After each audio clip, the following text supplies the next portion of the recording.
welcome to Sequence. This is a special edition series of combo videos. Combo videos are where I, Nathaniel Osollo, share art from artists and writers and other creators of comic books that I think you should know about. These videos are going to focus on the comics that were funded online with crowdfunding campaigns. I'm doing a crowdfunding campaign right now. That is for Dark Mouse Inc. You should absolutely go check it out. It's at the link in the video description below. I supported the campaigns for the comics that I'm about to tell you about.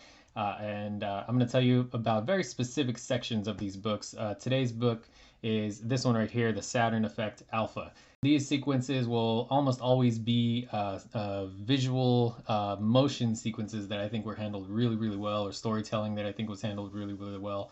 I'm just some guy reading comics and a creator myself, so take this all with a grain of salt. There aren't going to be any huge spoilers in these videos, and I'm spending time to make this video, so I think that you should absolutely go check out this work if you can. Before we get into it, again, please check out my current campaign for Dark Mouse Inc., a limited run comic about mice, murder, and mayhem. Today we're looking at, again, the Saturn Effect Alpha. This is a really cool dynamic cover with a couple of characters fighting on what looks to be a spaceship. Inside, I assume that something like that is going to be happening. I've already read this, so again, I'm not going to directly spoil anything for you. The credits for this book are Chris Moses, the writer, Marco Turambar D'Alessandro, the colorist. Apologies if I'm ruining anybody's names here. Francesco Mazzoli, the artist. Peter Hamboussi, the editor. Gerald von Kahr, editor. And Reed Hinckley-Barnes, the letterer. Apologies if I butchered anybody's names there. This is a sci-fi adventure comic. It's big and it's epic, and the storytelling is really well done. The writing is really well done. It lets you know that there is a lot that comes before it, but it doesn't really leave you feeling like you missed out, or doesn't leave you feeling like you need the other stuff and like you absolutely have to go pick it up. I am going to be looking for it myself. That's just me. You can if you want to, and specifically, I think you're going to get a lot of good stuff out of this. Specifically, I want to share this sequence with you. But those bottom two panels are the only time anybody is talking or you hear any communication from any of the characters. So the first two shots are kind of establishing landscape, widescreen, exterior shots. The third panel is also an exterior shot, I'm sorry, this is an interior now.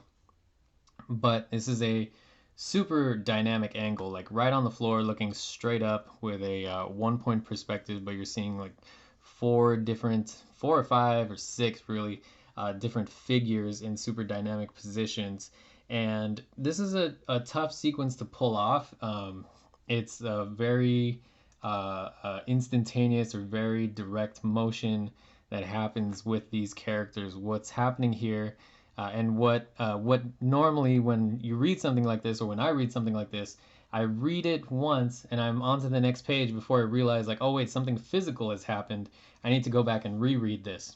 When I was reading this particular page, I read straight through and I observed, or I acknowledged that some kind of motion has happened, but I understood it perfectly. And at this point, I normally go back and double check. So what I did is I went and double checked to see what I had missed, because I normally miss something, but I didn't. It was done perfectly. I understood it perfectly. I read it super intuitively. It was really well handled. I don't know if anybody else paid that much attention to this or gets that much out of it, but I really like to acknowledge when a comic book successfully communicates a physical action to the reader, and this did it kind of perfectly for me. I don't know if anybody else had that experience, but what happens here, and this is like so not crucial to the story, I just really love the visual presentation and storytelling of this. Basically, as your eyes are going down this page, in the third panel, you see, again, these 5 or 6 characters here, these 5 or 6 figures. But we see this character from the previous pages. He's coming from left to right into the panel, which is how we read. We read left to right in this like region of the world. So as we're reading this way, we see him entering this room, or walking into the panel at least. And as your eyes are going down, you're also seeing this character, which I don't know if you can tell is kind of a big big, I'm just going to call him a football jock security guard type.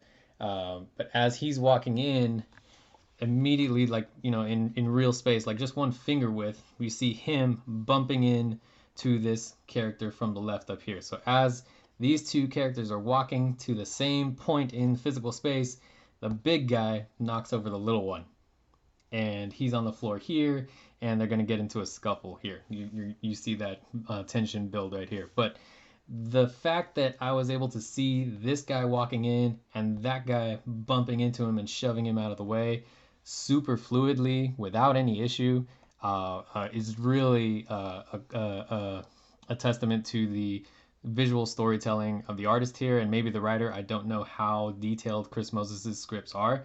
Maybe he detailed all of this, or maybe just I'm already forgetting names. Maybe Francesco was just like, oh, this is a cool way to present this, and it's really cool, and it's really successful. And just that, just like page 4 of characters bumping into each other kind of blew my mind. So the rest of it is really solid as well. Two other things I wanted to share with you guys. Actually, I had them flagged on the book. They got folded over, and I didn't see them while I was doing that first recording. So really quickly, second and third different sequences I want to show you is this page from the interior of the book.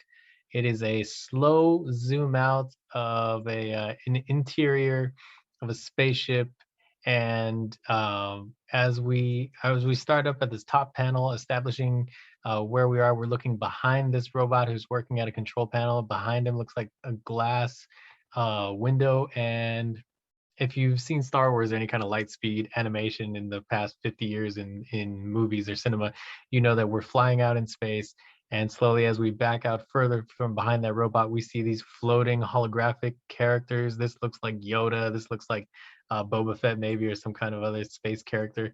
And there's probably some other inside jokes here. This is Star Trek reference, it looks like. And then we see this character behind these floating cards, these holographics.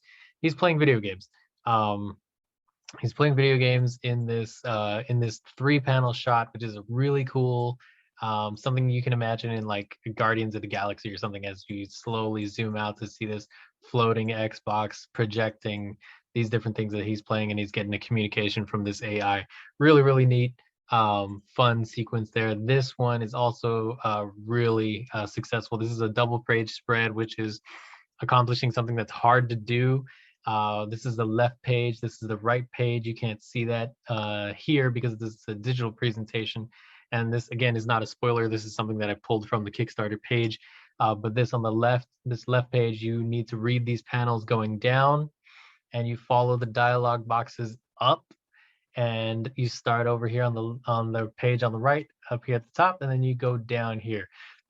Making your dialogue do something different than you are used to reading in a whatever region of the world you are, is really, really difficult to do. And it pulls it off super successfully. The double page spread helps. The huge depth and space of the space really helps with that.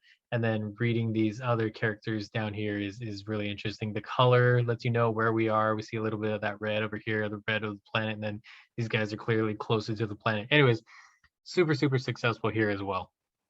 I don't know that much about Red Sea Comics, but it seems like they've been making comics for a few years now. They do it really well. I urge you to go check out everything that they're putting out. And this is issue 4 of the Saturn Effect Alpha. I'm gonna probably look up issues 1, 2, and 3 now. All right, that's what I wanted to show you. And of course, I want to close out with saying, please support Dark Mouse Inc. if you can. If you can't, tell your friends about it. Tell your buddies. Tell your dog. Tell your enemies. The link to the campaign is in the video description below. Follow me on Twitter, Instagram. Those are the links that you'll find down below as well. Like, follow, and subscribe to this channel. Thanks so much for supporting, and I'll see you soon.